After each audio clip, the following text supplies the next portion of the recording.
Well, good morning, friends.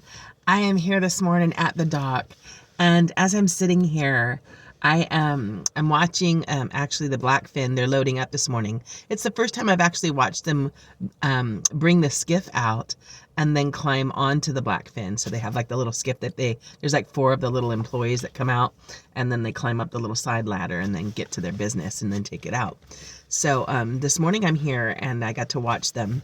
And it just reminded me of Proverbs 31:14, where it talks about, it's talking about a virtuous woman. It's talking about a woman who is strong, mighty in spirit, filled with godly character, knows how to love, is industrious, isn't slothful, knows how to caretake, and is just a really well-rounded, wonderful woman. And one of the things it says about her, it says, she is like the merchant ships. She brings her food from afar.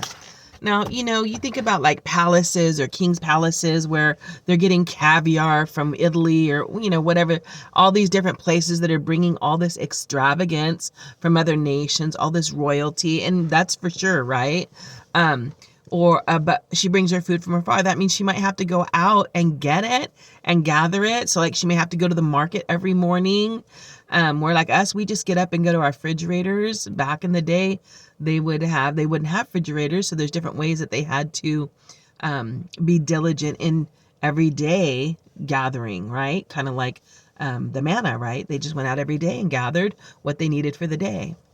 And so wherever you're at, you might be in the palace and you might not have to think about that. And you have the luxury of all of your servants bringing you your food from afar.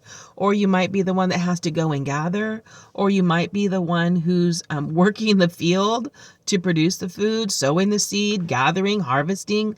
Whatever the case may be, the reason I was thinking about this morning is she brings her food from afar is because last night I dreamt and dreamt and dreamt. So I had like 3 dreams that I remembered. And the night before I had 2 dreams that I remembered. So my activity at night has been I've been very active. But last night at like 1 o'clock, it was like 1:11. I think it was 1:11. But it was like 102, because it was a 102. 102. I woke up in the morning, and then not only did I have this very clear picture in my mind of where I had been, but I literally had a poem. Like it just, I roll over, I grab my phone half asleep, and I'm like, la, la, la, la, la, and I rattle off this poem, which I have this morning. So to me, I wake up in the morning and I'm like, are you kidding me, Lord? Like, that's so awesome. That's so crazy. It's so beautiful. But talk about going and getting your food from afar. That which is going to sustain you, that which is going to strengthen you, like heaven come down, right? Heaven on earth. So when we move into the spiritual realm, we can do that even while we're resting, even while we're sleeping, maybe even especially while we're sleeping, because when we're in the day, sometimes we're busy brained. And when we're just at rest, then things come more easily to us. I get things day and night, but I love, like last night I traveled, like I went place, did things, saw things. Yeah, it was a very revelatory night. And so I went and got my food from afar. Woo, woo, virtuous woman. Woo, woo, virtuous woman. Yeah. So when I think about that, when I think about pressing into the things of the Spirit, when I think about how prophets, how they journeyed and how they were caught up in the Spirit, and the Spirit began to show them things and speak to them about the future and began to give them discernment and began to give them direction. That's what I'm talking about. That's the world I want to live in and press into. And so having encountered that last night, the first thing I saw when I saw this ship out here was like, oh man, she brought her like the merchant ships that go and get stuff. I went up, man. I got caught up last night to go get some stuff that are a blessing to me, that are going to sustain and strengthen and direct and give me insight. So isn't that beautiful? Oh my gosh, Lord, I love the way you love me. And one of the poems that I wrote, I don't feel like it's appropriate to share with everybody. Some of you in my super circle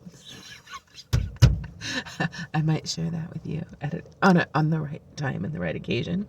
But it did remind me of the Heart's Cry, and a Heart Cry I wrote back in like maybe back at maybe March, mid-March. And this morning, as I'm thinking about all this and just the beauty of revelation and the beauty of illumination and the beauty of communion that we have in the Spirit, with the Spirit, um, and in Thanksgiving, it was my heart's cry. So I'm going to share that with you, and I hope for you that'll be a blessing to you too. You meet me at my heart's cry is what I called it. Revelation. There will be fresh revelation, intimacy, illumination. Enlighten us, Lord. Enlighten us. I want to sit at your feet and lay back against you and breathe and just hear your heartbeat. Help us to live in a fresh revelation of your abiding presence. Receive your glory. Get fresh insights and new perspectives in light. Let us live in the praise of your glory, the glory of your grace. I love what I see. I love what you do, and I am so grateful that I get to love with you. Help me to see what you see when I lock eyes with you. So, in Song of Solomon, it says that you know, with one glimpse of your eyes, you caught me.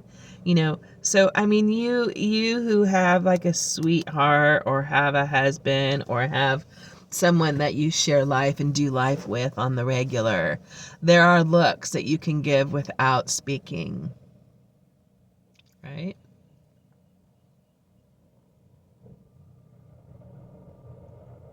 Right.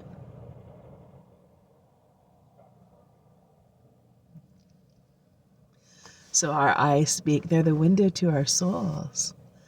And so with that, yeah, when we lock eyes with the wonder of the Creator, when we lock eyes and we receive insight, when I say lock eyes in the sense of we can see into the Spirit, that there's things that He shows and reveals to us, it opens the portals, so to speak. I was reading too, even recently, about someone who, like, when they are captured in the Spirit, even their pupils change. What? Yeah. So that was interesting. That was an interesting little side fact. But anyway, that's it for this morning, because the time just ticks away when I'm here with you.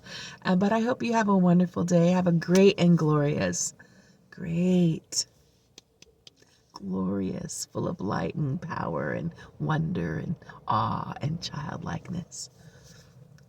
Great and glorious, love-filled. Oh, and victorious, in the sense of everything that you may encounter, every challenge that you might come up against, that you would choose the way of peace, you would choose the higher way, you would choose to stay at rest, you would breathe and bring your light and life and blessing everywhere you go, in every circumstance, in every situation.